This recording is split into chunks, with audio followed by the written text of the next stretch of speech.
Welcome to the Queen of Hearts podcast. And here's the queen herself, registered dietitian Heather Klug.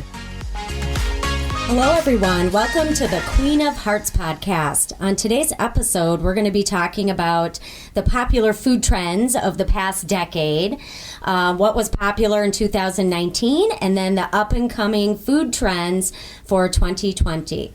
With us today is a special guest. Her name is Bethany DeBroux Adams. She is our social media coordinator extraordinaire. Oh, I'm very flattered. Yes, here in the Karen Yance Women's Cardiac Awareness Center. So welcome, Bethany. Hi, Heather. Thank you for having me on here. I thought I was just here because I like food so much. Yes, she does like food. We talk about food quite a bit here. We do. Yes. So let's talk about the past decade a little bit. So there were a lot of different food trends, some pretty healthy, some not quite as much.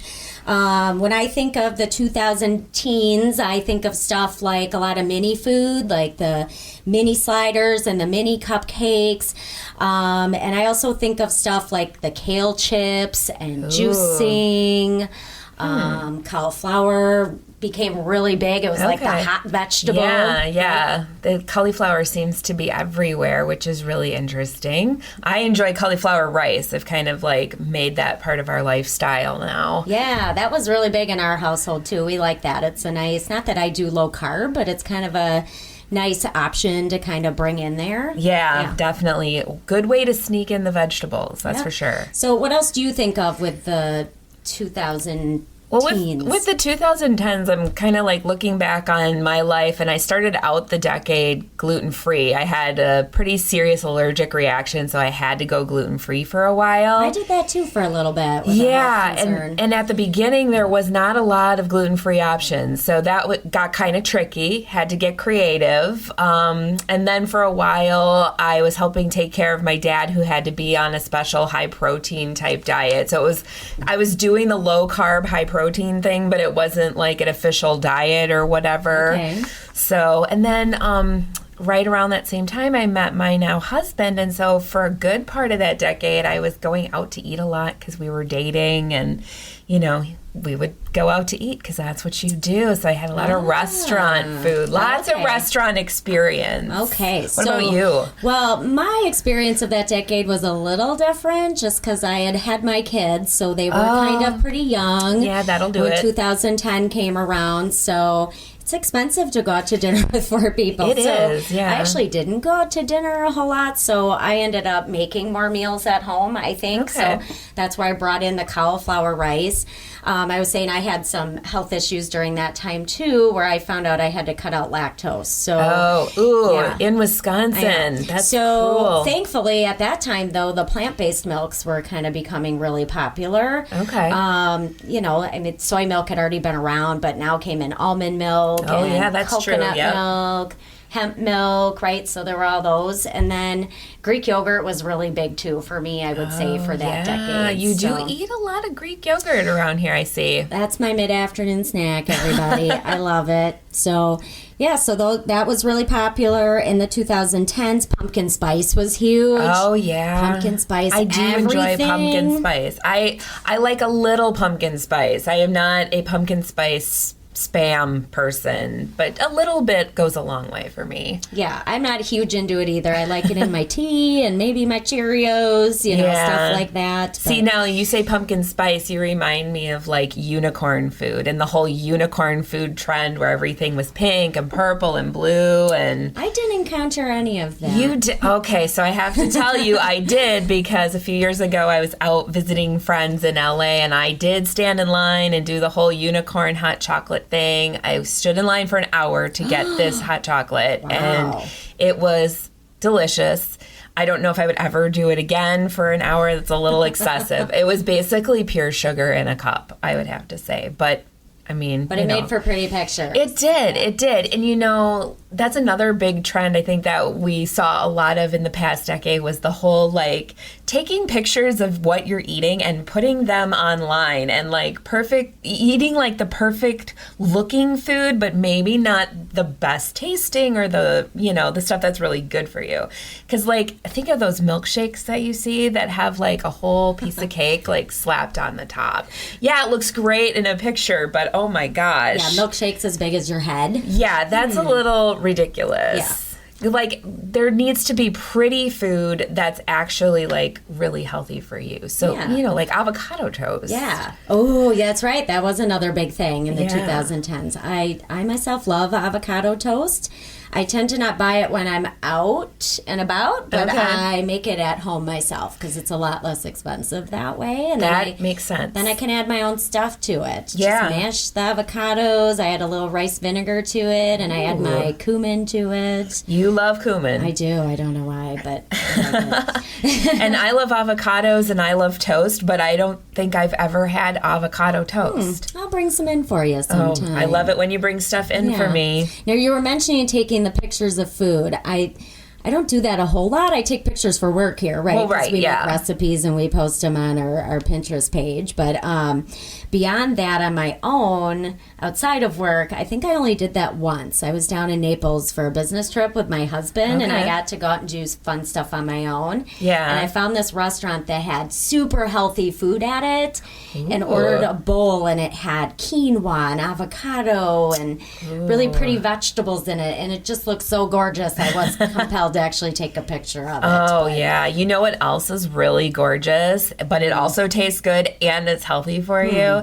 That purple sweet potato pie. And we do have the recipe on our Karen Yant Center website.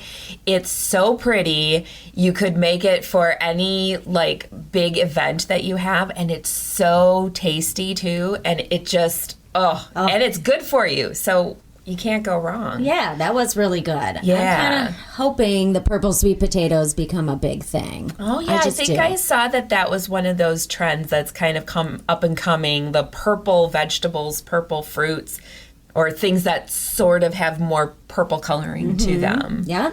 So we're starting to see more of the purple sweet potatoes out. So far in our area, in the Milwaukee area, I've only seen them at Whole Foods pretty much. But I think they're going to start to become a little bit more available at other kind of grocery stores. Okay. I'm thinking too, we might hear of a berry. They're called, I think I'm saying it right, aronia berries. Ooh. And yeah, they're kind of this really rich purple color. Ooh. And they're grown in a nearby state. I want to say it's Minnesota, maybe. So maybe we'll see that in 2020. Something's growing in like Minnesota and we don't know about it here? We will soon. All right. I bet. Sometimes it just takes a while for something to become really popular. Yeah, and you know what? In like talking about these new fruits and vegetables that we see, I think we're seeing, correct me if I'm wrong, but I think we're seeing more of these things in like regular grocery stores. Like we see new vegetables, new ancient grains and all of that stuff. It's now becoming a little more easy to get these things at your local grocery store rather than going to like a Whole Foods or an Outpost or those specialty stores. That is absolutely correct. That's compared to great. When we grew up in the 80s. And oh my gosh. You could only get things in season, and then we ate a lot of canned fruits and vegetables. At least that's what I remember. Some of us did. Okay. That's what I remember. My house, we ate a lot of stir fry. That was my dad's favorite thing. So, but anyway, those things are becoming more popular, which is great, and it's kind of part of this big plant-based movement that has been building up steam over the past couple years. And I'm thinking that's going to be one of the big trends of 2020. Oh, yeah. I think keto is still going to be popular because the keto diet just took everything by storm, right? That's Lots of people true. were doing it. I still expect that to be fairly popular in 2020, but I really feel like the plant-based movement is taking steam. Yeah, that's true. I see a lot of people ordering like those Impossible burgers and things like that. And oh, yeah. I've heard they taste. Had one? I have not. My husband has, and he was very impressed. He thought it was really, very meaty and everything. He said that it kind of sounds like the smaller amount you have, the more you can still believe it's a burger. The bigger the burger, as you get toward the end, it doesn't taste as burgery. Is that a word? It doesn't taste as meaty burgery. Yeah. But I have not. I have a problem with eating food that's supposed to be other food. Like, I'd rather just eat the vegetables. Just give me the vegetables and I'll do that. I'm kind of with you there, too. I've tried those things because I did a radio interview on that, and I brought the food in for the people interviewing me to try, and they thought it was actually pretty good. So that was my first encounter with them. It was okay, but yeah, I have mixed feelings about it because I'm all about protecting the environment. Right. And if it's, we're not killing as many animals, that's great to me. It's a little healthier kind of for everybody, but then you're kind of engineering, you're throwing a bunch of other stuff together to try to make it sort of healthy. And I'm all about eating just kind of whole foods as much as possible. So for me, I might eat those things here or there. I don't know if they'd be a regular staple in my household. For me, if I wanted more plant-based protein, I would just eat more beans. Okay. Yeah. So just eat the or plants. whole grains or vegetables. I would just much rather eat those kind of things, but and that's available somewhere, I might have it or try it. And that falls in line with the Mediterranean diet, which I know you're always encouraging people to eat more Mediterranean. Kind of closer to Mediterranean. Yeah. It's close of that. The thing I like about the Mediterranean diet is you get more seafood in there. And I love fresh seafood. I know it's kind of hard here. You don't always get the fresh stuff right away, especially this time of year, but the poke bowls. I see more and more poke coming around the area. Poke. I'm not exactly sure what we're supposed to be calling it. It's poke. Okay. And that originated in Hawaii, so I mean, it's got to be good. And we taste tested some before our open house, and it was spectacular. And I'm hoping we get more of that kind of around here. That's what I'm hoping. That might take off too as well. Yeah. There's a few restaurants in the Milwaukee area that have that as well. That's true. It's even at the Pfizer Forum, people. Oh, well. I mean, if you can get it at a basketball game, then it's, it's already out there, people. Yeah. So those are some food trends. A few other things kind of coming down the pipeline, I would say. Okay. Along the plant-based, genre there, you're going to see more plant-based flours coming out. Like banana flour, believe it or not. There's something else called tiger nut flour, which isn't a nut at all. Of course it's not. Right? So you're going to see those kind of things. You're also going to see different types of seeds and butters beyond almond and cashew butter, watermelon seed butter. Oh. I'm kind of intrigued by that. See what that would taste I've like. accidentally eaten watermelon seeds, and I would not think that might be very tasty, but who knows? Oh, one of the flowers I forgot. I have a hard time saying this one. Cauliflower flour. Cauliflower flour. So now we're taking our cauliflower that we would make cauliflower crust, and we're making it into a flour so we won't have the same issues that, say you had when you made your cauliflower crust pizza. Yeah, it was kind of a disaster. I tried to make it on New Year's Eve once, spent so much time doing it, thought it was going to be great, and it tasted okay. It just didn't have that crispiness. It was kind of moist on the bottom, and so it was okay, but I was kind of like, Kind of wish we would have just ordered a pizza, and I could have used that time to play games with my kids. There you go. I was going to say, you didn't sell that very well. So we'll see how well that goes. But even noodles restaurants have cauliflower noodles. What do they call them? Caulifloodles. Let's just make everything impossible for us to say, right? Yep. So those are kind of the things I see kind of coming in down the pipeline. So hopefully you kind of enjoyed that, kind of talking about the last decade. I'll always love a stroll down memory lane. Kind of what's new to come. So, that's it for today, everyone. That went quick. Yeah. Well, we'll have Bethany on another time. I hope so. Yep. So until next time, everyone, be the ruler of your own heart. Thank you. Thank you for joining us on the Queen of Hearts podcast.